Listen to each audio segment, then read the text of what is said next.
I'm Jim Crist. I work for Continuum Analytics. We're the makers of Anaconda, and I'm here to talk to you about Dask. So first, we'll start with what is Dask. How many people here have heard of Dask before? Oh, wow. This is way up from last year. Awesome. How many people have used Dask? Okay, fewer. How many hope to use Dask? Yay. Okay. So in brief, for people that are not aware, Dask is a parallel computing framework. It's a very general system. It can take algorithms of many different types. It doesn't need to be just MapReduce. It's written in pure Python, so it's really easy to install. You can just pip install it, conda install it, everything works. There's no compiled dependencies. It leverages the excellent Python ecosystem. We try to build off tools that already exist. We build off pandas, we build off NumPy. Those are great libraries. We try to make them just work better in a parallel and distributed context. And it uses blocked algorithms and task scheduling. So what is a blocked algorithm?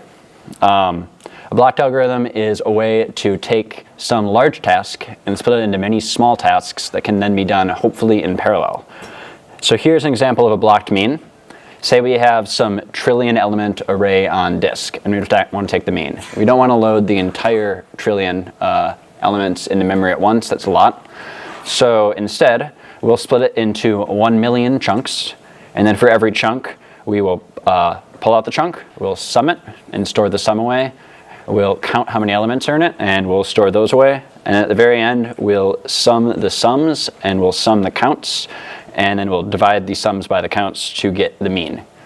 And so if we were to draw this out as a directed acyclic graph, it might look like this.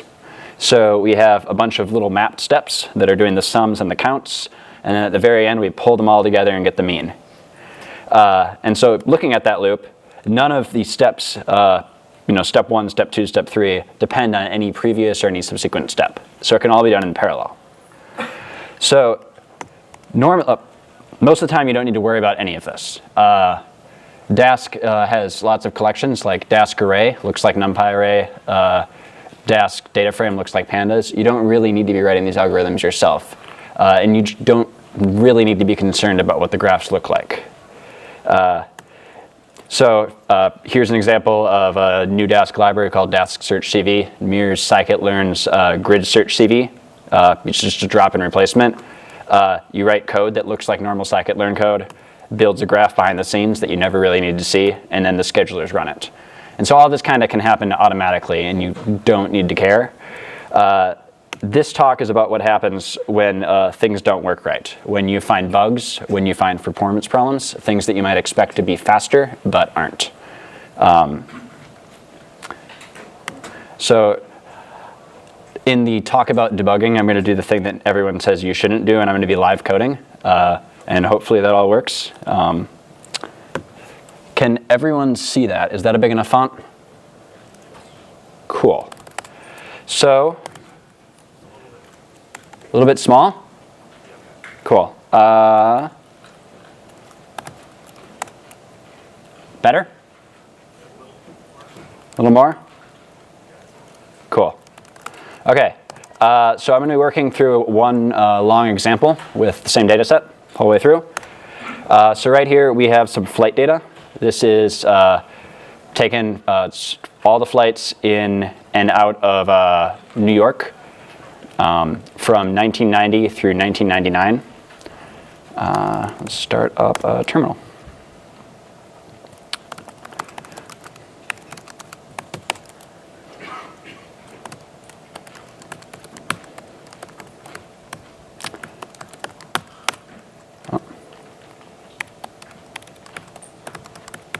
So just looking at the first little bit here, you can see we have some time, so the year, month, day of the month, departure time, arrival time, how much it was delayed, if it was canceled, the origin, so the originating airport. So all these are flights out of New York. And so we're going to be doing one task. And the task we want to do is we want to take all of the different files, and we want to be computing the resampled value counts of the origin. So basically we want to get for every month from 1990 through 1999 we want to get how many flights were out of each airport. And we also want to do that by year. So 1990, 91, 92. So a way to do that serially using pandas, we might loop over all the data, read it in. We're going to parse the first 3 columns, which were as a date separately. And we're going to tell pandas to infer the datetime format. For those that don't know about this keyword or aren't familiar with pandas, this allows pandas to be slightly faster for reading date times. We're going to then store the data frames together in a big list, and at the very end we're going to concatenate them together, and then it's one call to do resample, getting the value counts by origin, and another one to do it by year. So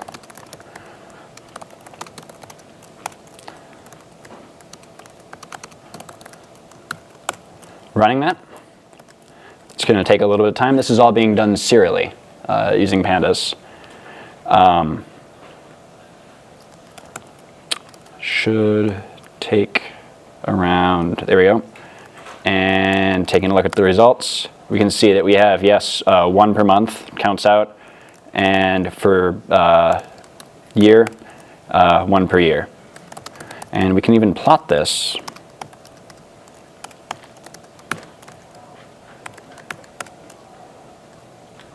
Using bokeh.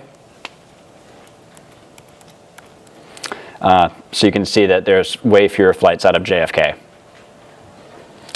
So this took a little bit too much time.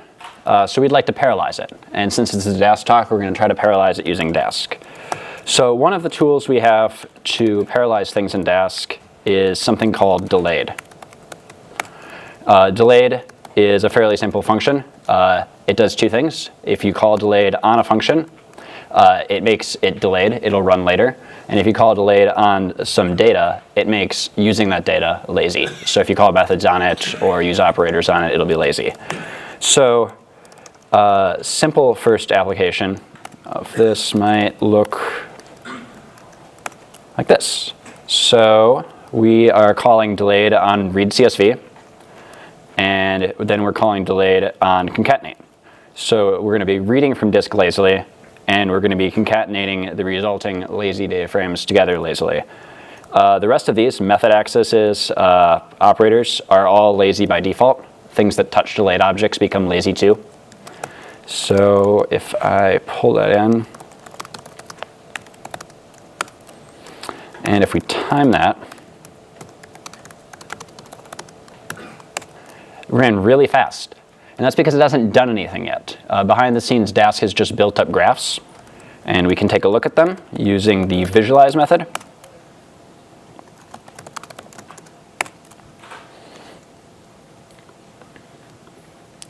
Let's zoom in a little bit. So you can see now at the bottom here, we have all our calls to read CSV, and then they merge together, and then we have a big serial operation doing the actual counting. Since we have 2 results, res1, which is by month, and 2, which is by year, we don't want to call compute on them individually. If we call compute on them individually, each time we call compute, it's going to do all of those tasks. It's going to read in the CSVs, it's going to merge them all together, and it's going to do the value counts operation we want. And so if we call compute twice, we're going to do the reading from disk twice, which is going to be slower. So instead, we can use something called Dask compute. This is the same as the .compute method, but it will merge the graphs together. And you can look at what the merged graphs looks like with dask.visualize.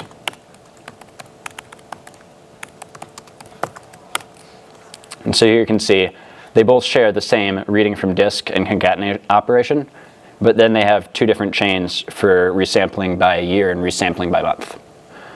So let's time how long that actually takes to compute.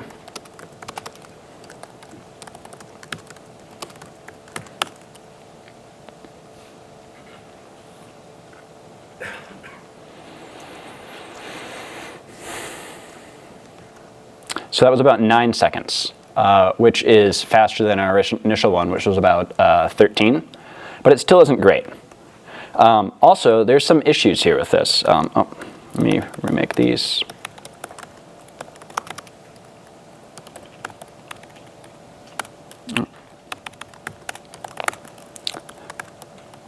So going back to our graph that we had, does anyone see an issue with this? So we end up reading all of the data in from disk at once and making one big data frame. We're not doing any of this lazily. This is the same as if we were to do this with pandas. And we could actually measure our memory usage using memory profiler, which is has an IPython magic amendment.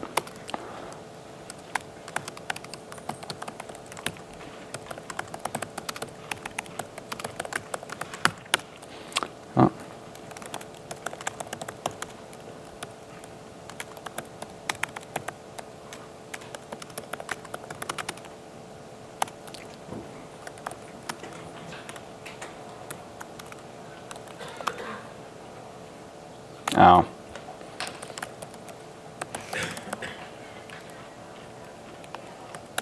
There we go. So we can actually measure our memory usage as this runs through with the memory profiler. This is a useful tool for just measuring normal Python code. This is going to measure the peak usage, which was about 3 gigs. And it's going to measure the change. So from when it started to when it ended, which was about 1 gig. And if you actually were to look at the files, you can see that that was the entire file right there. We read in all 10 files, had them in memory at once, and then ended up with a whole data frame in memory. We don't actually need to do that if we rethink our algorithm. So here is a third version. So instead of reading everything into memory, concatenating it together, and then using it as one giant pandas data frame, we can rethink how we're computing this. We can still load in the file. I've rewritten these to use functions, and you can use delayed from Dask as a decorator on the function, which makes the function lazy. So we have a function called load file, which reads in from disk. This is the same pandas call we had before. We have a function called count flights. This is going to take in a single data frame. It's going to resample it by month. Each file is broken in by year, so there's going to be 12 rows from the result of this, and then count the values on the origin. We're then going to take all of the counts, so one call to count flights per file, and we're going to merge them together by concatenating them. That's going to get our resampled counts per month, and then we're going to do the count by year by just summing those. So this is not. This is going to be slightly different.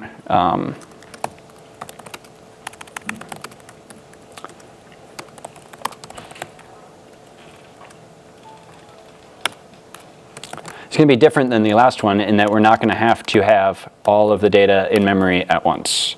So looking at the graphs,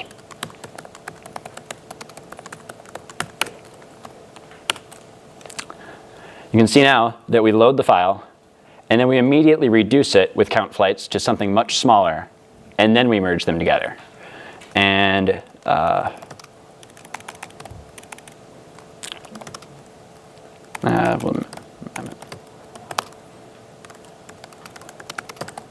calling compute on that with the memory profiler again.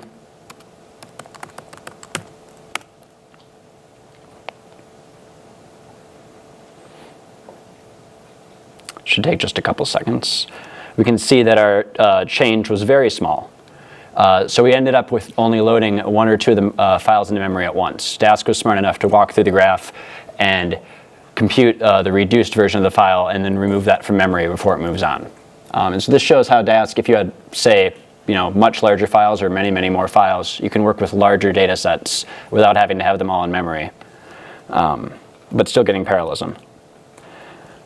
All right, so this is still slightly slower than we'd want.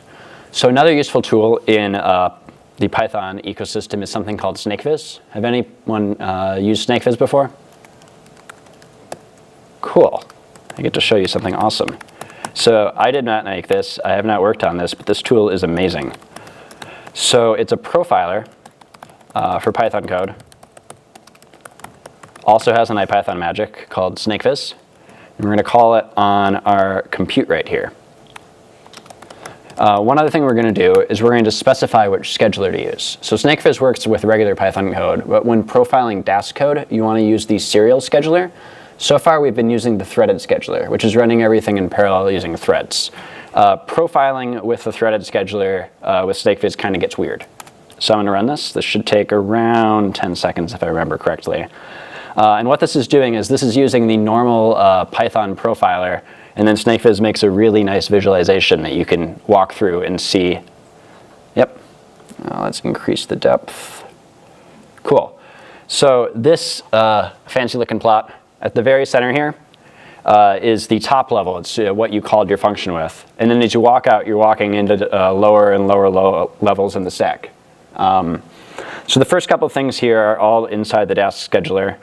But eventually we get out to some tasks. So right here we can see this is the load file task that we wrote.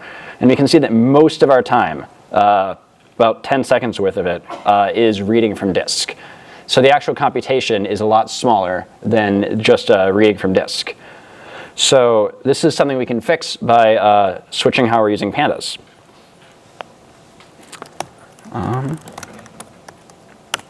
So here, the only change between version 3 and version 4 is we're going to use pandas a lot smarter. So we're going to use the use calls keyword. For those not familiar with this, this says to pandas that it only needs to read in these 4 columns, because these are the only columns we care about. Just the ones that are the time, so year, month, day of month, and then the originating airport. We're also going to specify the D type of the origin as a category. Categorical D types allow pandas to be more memory efficient and also work a lot faster because it can work with things that can numeric D types underneath. Everything else is the same. The rest of this is exactly the same as the previous version. So let me quick import it.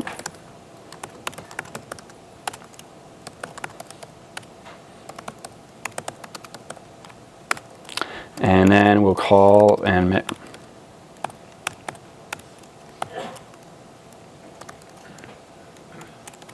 we'll time that while we're doing it.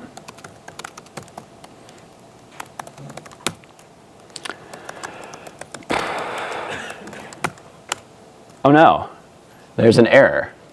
So something didn't work right. How can we debug this? So one really nice thing about Dask is because it's pure Python, and because it's pure Python, it works well with the normal ways you debug Python.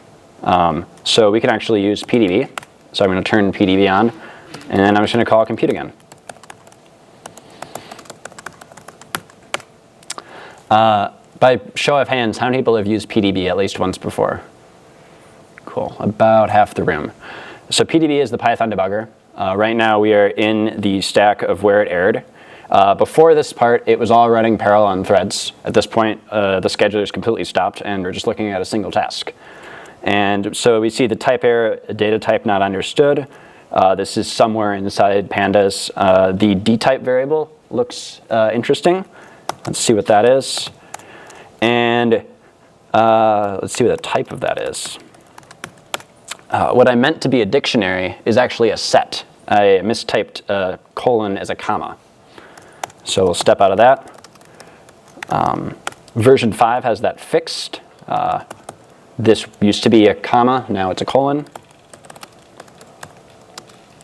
So that shows that when you want to debug Dask issues, you can just use normal Python tools and everything works. That does not work with a distributed scheduler or the multiprocessing scheduler, but it does work well with things that run in the same process, which is the recommended way to debug. So going back to that, let's run version 5 of this and time it.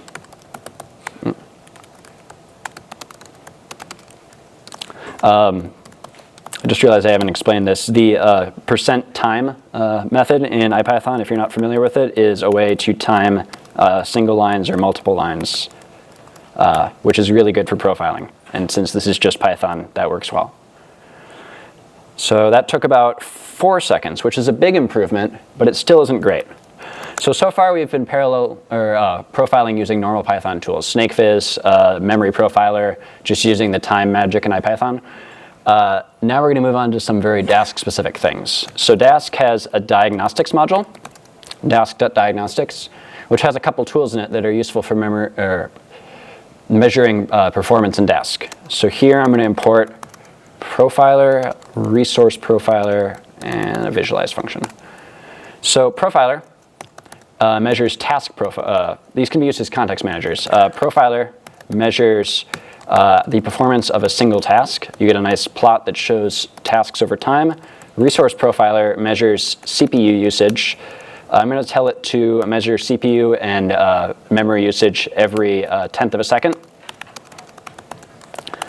And everything inside this with block is then going to be profiled. And we will call compute on our Dask objects and let that run. Should take about 4 seconds. And then visualize, you pass in a list of profiling objects, and we get a nice fancy bokeh plot. Cool. Is that big enough? So the top plot here is our task plot. Each of these rectangles represents a task. The x-axis is time. So here, this is the load file task. This is reading from disk with pandas.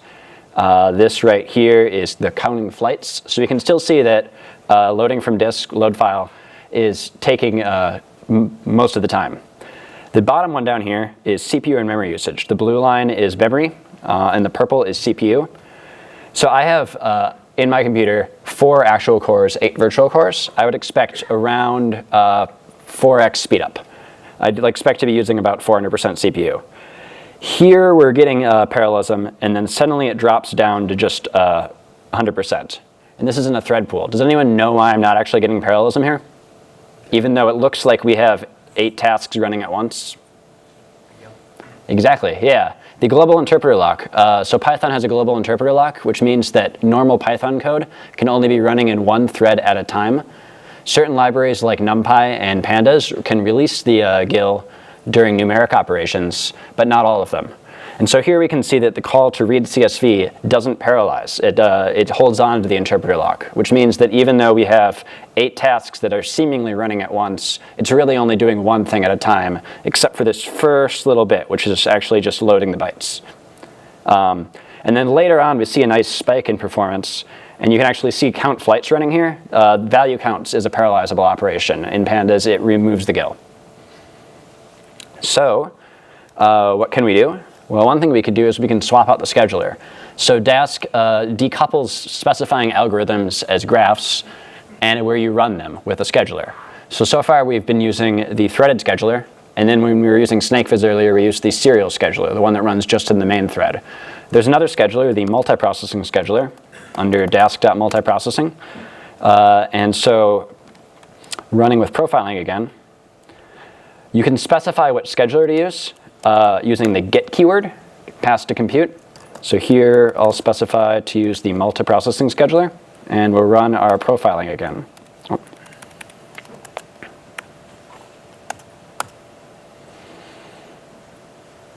And replot it. And that took a lot less time. Let's do that one more time. We got weird things with the resource profiler.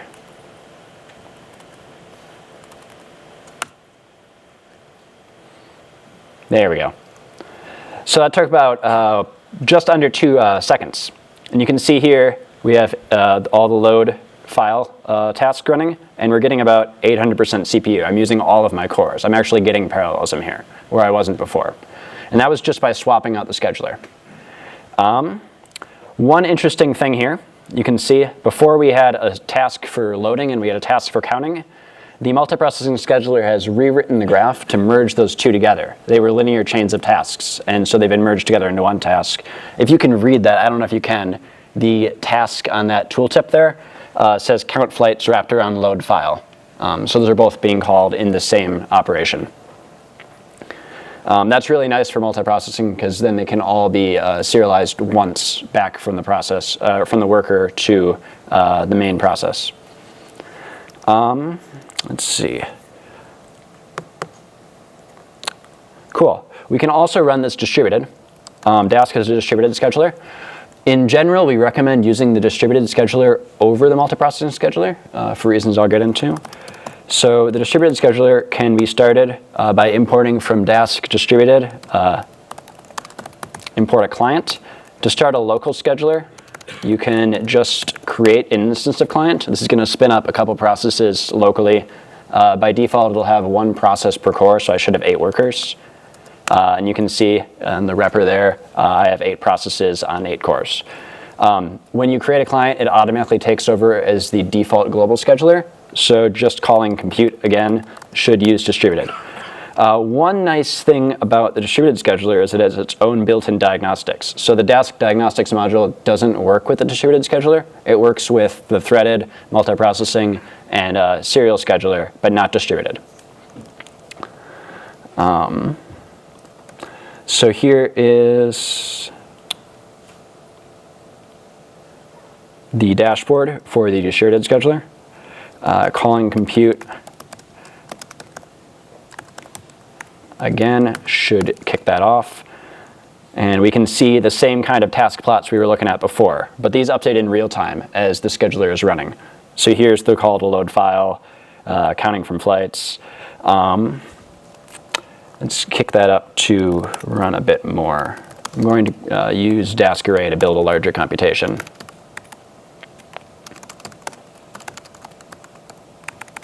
So creating a random array, I don't know, 10,000 by 10,000 broken into chunks of 2,000 by 2,000. And I have some, we'll say matrix multiply it with its transpose and take the sum. I don't know. Cool. So that's kicking off here, and you can see the task running along. Down below, we have the progress bar. So these are all the different tasks in the graph that this is composed of, updating in real time. Up top, we have a bar for every worker showing the memory usage. As the workers get more saturated, so they've divided up my memory here. If they're using more than they should be or getting close to it, they turn red or orange and then red. Over here, you can see the different tasks processing for each worker, how many they have. When the bar turns red here, it shows tasks that are being stolen from one worker to another. That worker had too many things allocated, and so they were moved to a different worker. In general, the distributed scheduler has a lot fancy heuristics about where to run things. It tries to move computations to where the data is, rather than moving the data to the computations. It's a lot easier to serialize a function than it is to serialize a large array. So this is all running locally on my computer. It works fairly well. But we can also scale out. So I've started up a distributed scheduler on EC2 using the Dask EC2 command line tool. It's just a one-liner to spin something up. You specify your credentials, what kind of machines you want to use. You can add tags. So I tag billing group and stuff. And I'm going to run the same thing on that one. So to create a distributed scheduler, you need to pass in the address of it. So I've stored that here. This is the address to my distributed scheduler.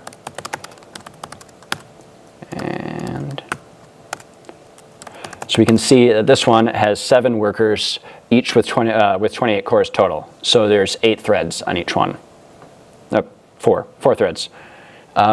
This is again set itself up as the default scheduler, trying to compute the same Dask array as before. It's going to spin this up here. You can see them all working here in real time. The little bits of red you're seeing overlaying there are serialization. That's sending some intermediate result to a different one. In general, red is bad, but if it's small, it doesn't really matter. And that took a lot shorter time than it did to run locally. So Dask can help you scale out sometimes if you want to improve performance and you have already thought about a better algorithm, already improved the performance of your individual tasks. Scaling out to multiple machines can help things run faster. Last example here. So using the same airline data set we used before, this is all stored on S3.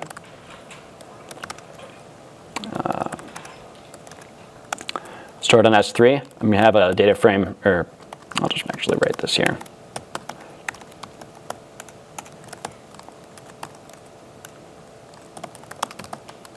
using Dask data frame, which is another collection that mirrors pandas. So using a same read CSV call as you would for pandas, but I can pass in an S3 URL to load from S3. This is going to be set up on the distributed scheduler, and then I'm going to call something called persist.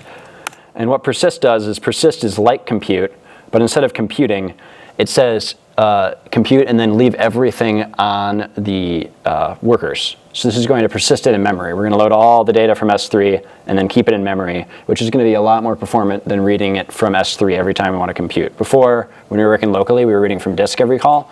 Now everything is stored in memory on this cluster. And so I can do things like group by origin, take the departure delay, and figure out what the mean of it is. And let's say the top 5. And that returns almost instantly. And this is a large data set stored distributed across the cluster. And if you wanted to watch, let's see, if we you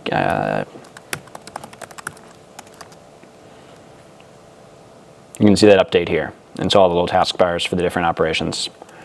Let's see, in conclusion, so in summary, think about your problem. There may be a better algorithm. We started off with something that was parallel, but wasn't thinking properly about how we could improve parallelism and reduce memory usage. We wanted to load the data and then dump it quickly by making our intermediates a lot smaller. You want to maximize parallelism usually, and you want to minimize the intermediate data size. We don't want to be keeping lots of things in memory. We don't want to be sending large objects between workers. Think about when to call compute. If we called, in one of the early examples, if we called compute on both intermediates separately, we'd be reading from disk twice rather than once. You can use dask.compute to compute multiple Dask objects at the same time in one single pass rather than having multiple passes through. You can use Dask visualize to look at the graphs. I didn't actually mention that last one. I'll skip that. Profiling is really good. Don't guess where the bottlenecks are. Measure where they are. SnakeViz and Line Profiler, which is another great tool for measuring performance of single lines in Python, are both good for measuring the performance of tasks, so little functions that are in your graphs. The Dask diagnostics and the distributed dashboard are useful for measuring the performance of parallel computations. Debug locally. Dask is easiest to debug in a single machine, so running locally in a thread pool or in a single thread. PDB works fine with Dask, so your normal debugging tools are helpful. Error messages are your friends, reading what they report. For our Dask collections, we try to provide useful error messages when things go wrong in distributed context. Scale out if needed. If your problem is big enough and you've tried to improve performance locally, sometimes scaling out to a distributed cluster can be helpful. More machines, more cores, you can do more things at once. You can use persist to store things in memory. Again, just as with compute, you want to think about when you want to call that. Sometimes doing some filtering, setting an index, and then calling persist can keep a smaller set of data in memory than you would have initially. And the distributed diagnostics page is super helpful. Acknowledgements. Dask is open source. We have a large development team across the world, people both working for Continuum and external. SciPy developer community, people who work on NumPy, Pandas, everything, have been super useful for feedback and providing amazing libraries that we can build off of. My work at Continuum is sponsored by the Gordon and Betty Moore Foundation and the DARPA X-Data program. And my employer is Continuum Analytics. Questions? Thank you, Jim. Questions? In the back. I get the impression that you would use the multiprocessing versus the distributed only really if you're trying to debug or profile within a task. You know, I must ask you, otherwise say you use multiprocessing. So the question is, when would you use multiprocessing versus distributed?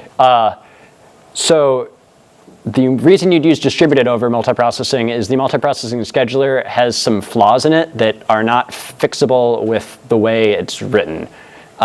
So it builds off the same infrastructure the threaded scheduler does, and that means that all intermediates are brought back to the main process before being sent out again. We don't leave data on the workers for multiprocessing. The distributed scheduler can be a lot smarter about things, and thus can be a lot more efficient. The developer community of Dask sees the multiprocessing scheduler as only useful for small map reduce-like tasks, or tasks where your intermediates are very small. So things that aren't data frames, things that might just be Python integers or small lists. So for example, another collection I didn't mention was Dask Bag. Dask Bag works great with the multiprocessing scheduler because of the graphs it produces. The multiprocessing scheduler does not play as well with data frame. Any other questions? There's someone up front here. Yeah. All right. So you mentioned that there's quite a few things in your talk that don't work. Is there a summary of those? And some of that just tribal knowledge? Things that don't work. Yeah. For example, this multiprocessing issue you just described. So that is in the documentation. There's a whole page on what to use, when to use each scheduler, and that's I think fairly well highlighted there. I think the other thing I probably mentioned was that the diagnostics, Dask diagnostics, are only made to work with the local schedulers, and I think that's also in the docs on the diagnostics page. So. Anyone else? Okay, let's thank the speaker.